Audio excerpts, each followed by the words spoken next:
And welcome to Sunday of the 2023 LeMieux National Dressage Championships with me, Sam Lloyd. Here at the Fan Zone, got another fantastic day of some really great guests. And a warm welcome to everyone who's here at the wonderful Somerford Park in Cheshire. And we extend our welcome to those watching live on Facebook. It's great to have you, and hopefully we're bringing a little bit of magic of these fantastic championships into your living rooms across the world. Now, if you do want to post any questions to our guests throughout the course of the day, please post in the comments and we'll do our very best to ask those questions to our guests. But I am delighted that we are starting in a very strong way this morning, because we have got some fantastic guests to conclude the action of what has been a wonderful event here in Cheshire. This lady really doesn't need any introduction at all. She's a true all-round horsewoman. She's one of the most successful female riders in the UK. It is, of course, Louise Bell. Morning to you. Good morning to you. Thank you for having me. Oh, it's lovely to have you here at the Fan Zone. How are things? How are you doing? Yeah, it's been, well, so grateful of the weather. Thank you. And it's so great to catch up with everybody here and also be competing here, and really looking forward to this afternoon. Yes, we'll talk about that in a minute.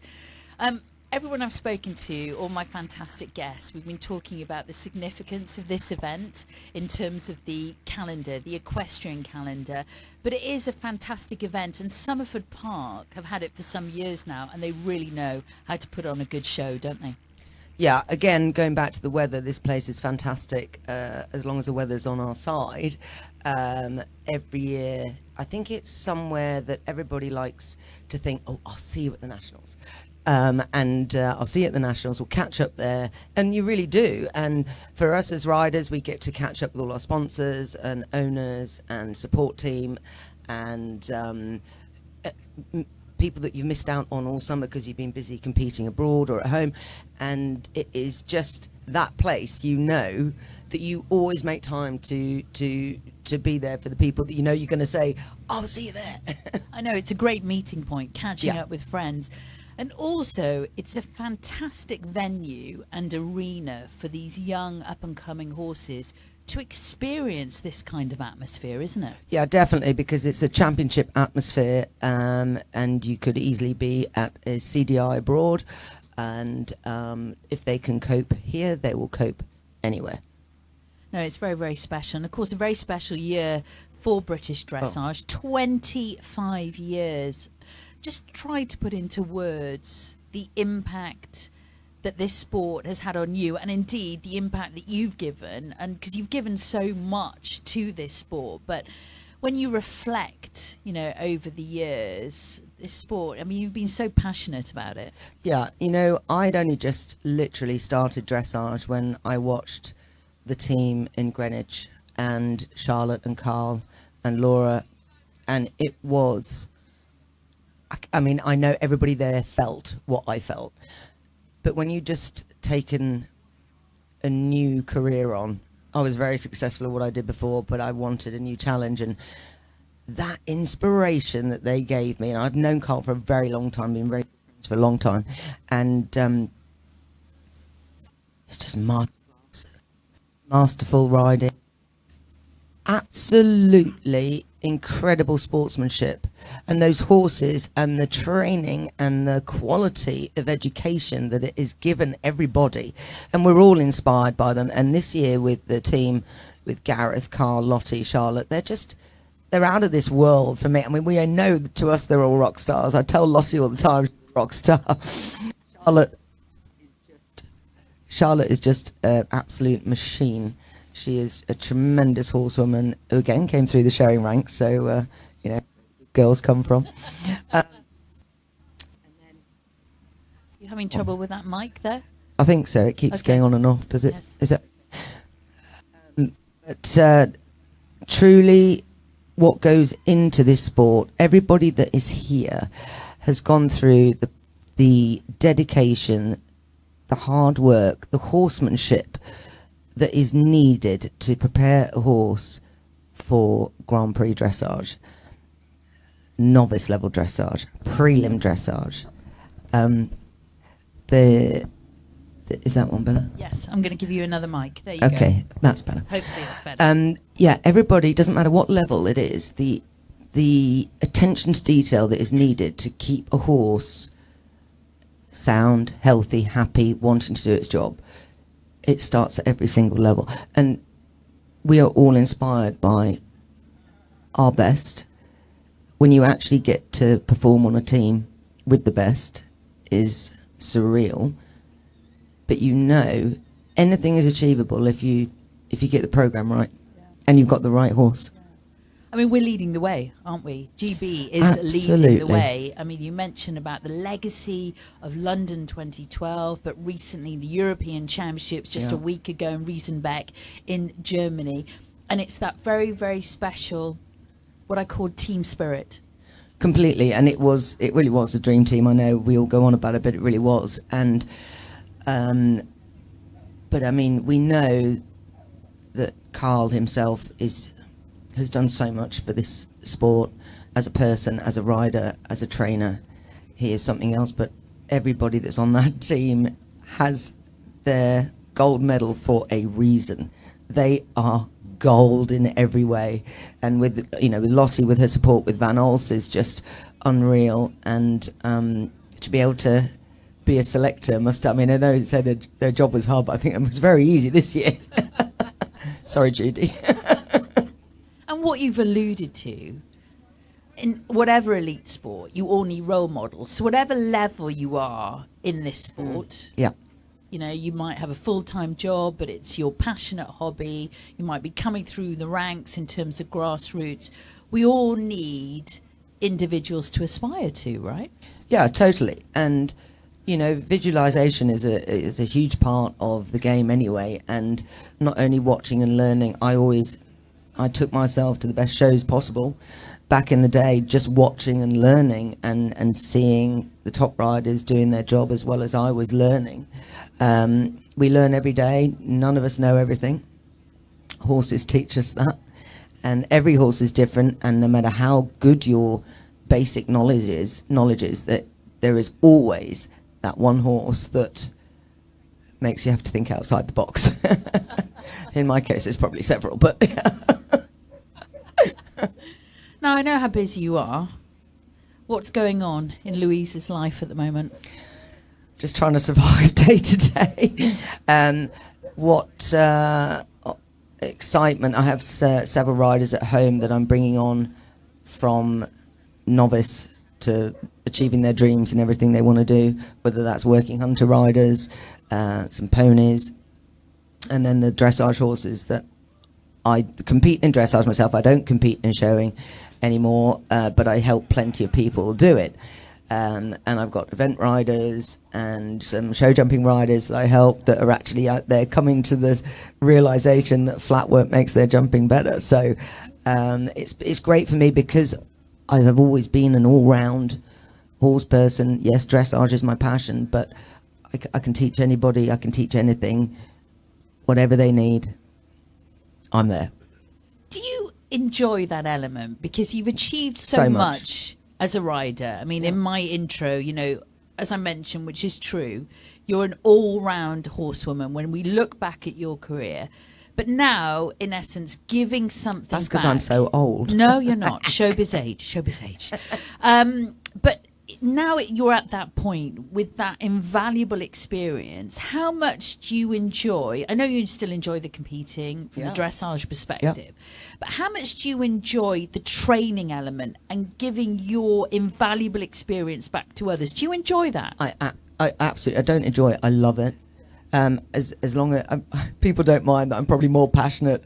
I want them to win more than they want to win, I haven't got one person that doesn't come to me that doesn't become a winner, and that probably comes back from the showing. You want to do well, you got to learn to win, but you got to learn to do it the right way. Excuse me. And the same in the dressage, and what's been wonderful, again going back to the all-round experience. So I've got several event horses that come for dressage training. And they were unrideable when they first came. They jumped, fantastic, but they were unrideable in between the fences. And one that's now competing very successfully at advanced level, a young horse with Lily Bradstock that's just become incredible. And she's at Blenheim at the moment. I don't know how she's getting on. I really hope well. And to see that horse progress from being just too much to now doing a very good test and learning its flying changes and things like that is just incredible.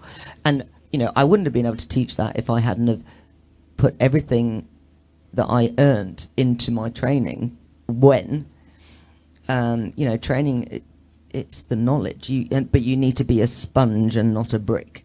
You know, that absorption of knowledge is invaluable, and it's not just about going for lessons. Everybody needs help, whatever level you're at. And yes, you can do so much on your own, but we all need help. Eyes on the ground, just some support system.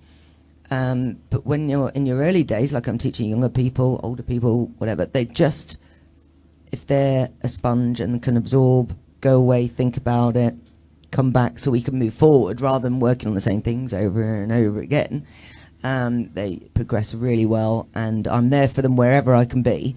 And, you know, whether they want me to go to shows or just come at home or go to their house, that's quite difficult because I have quite a few horses in at home, but we make it happen.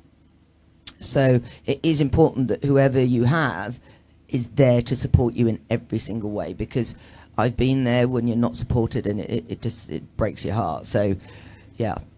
I love it because you exude passion. Yeah. I love that. And you have to have that as a mentor, as a trainer, as a teacher. Yeah, and when you love what you do, it's not a job, is it? Look, we're all suffering at the moment with the crisis of prices and all that sort of thing. I work every hour God sends to be able to come to places like this, and it is, I'm not going to lie, it's really tough at the moment, but you make it work.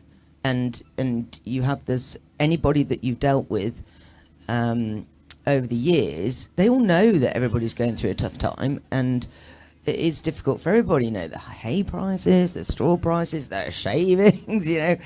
It is, so every little bit of support with my sponsors, I might not get money, but I get product. Every bit helps, you know, and you know, if you want to do well in anything, you've got to work hard, because it will not just come to you. You have to work hard in order to do it. You've got to be that sponge in every way. It's not just the riding. It's in life. And yeah, you know, you always think, I mean, I know when I was younger, and you have older people that you know, and you think, oh yeah, they know everything, don't they? Do you know what they really did? And I do say to my pupils, I say, please don't think I'm a know-it-all. I'm not trying to be a know-it-all, but I promise you, it won't work. It's a rich tapestry of life experience, isn't it? You've been there, yeah. Worn the T-shirt. Yeah. You've got a busy afternoon here. Busy afternoon. On the final day of the championships. Masterclass at 3:25. What can we expect? Well, it'll be great, because I've been able to adapt what I'm doing now, because after finishing 12th yesterday, that meant I don't do the freestyle with Dynamo, and I know a lot of people came to see him, so I'm actually going to be riding Dynamo, and Emma, my rider, is going to be riding George. Now, originally I was supposed to do it on Dougie, my young horse, who's by Utopia. He's the most outstanding creature you've ever seen in your life, but you're going to have to wait because he gave himself a splint banging the door. Oh. Yes. Oof. Okay. So he became sick note this week, so it's a little bit changed plan. So, but what I really want to be able to do, I've got to speak to the guys, but what we're going to do, yes, I'll do some teaching with Emma and riding. I want to be able to interact with the crowd. So get your questions ready, because I'm going to be there to answer them. And just go through the whole process of what it takes to achieve top-level dressage. Looking forward to that. 3:25 this afternoon. Anyone coming to Somerford Park, enjoy that with Louise. Now, it is 25 years of British Dressage. Big convention in November. Get your tickets. They are available on the British Dressage website. They're hot property, so the sooner you buy them, the better, because it's going to be a sellout. Amazing. How much are you looking forward to that? What a great... I've got to get my tickets. Well, you better get your tickets. Louise, come on. Hot property. Yes. I can't wait, because what a great way of the whole dressage community coming together to celebrate the sport that we all love. Yeah, and I do think it's absolutely wonderful, because we've gone into a new era, and the old school of British dressage not very good, or gone to a show, we got a 6 for our riding, might as well give up. Those days are over, and everybody needs to get behind it, because we really are leading the way, and come on, guys. Definitely. That's the 25th and 26th November. As soon as we finish here, Louise will be going online to purchase her tickets, right? Yes. But after the masterclass at 3:25, which we're really, really looking forward to. It's lovely to see you. Thank you so much for joining us on the Fan Thank you for having me. It's great to get that insight. It's always lovely to chat to you, and good luck for the afternoon. Thank you very much. Get much. your questions in. And as I said, British Dressage, follow on all the social media platforms throughout the weekend. TikTok, Twitter, Facebook and Instagram for all the latest reaction, results, interviews, photos and videos. And I'll be back later this morning with another very special guest. But for now, Louise, thank you very much for joining me. And I'll be back later in the Fan Zone.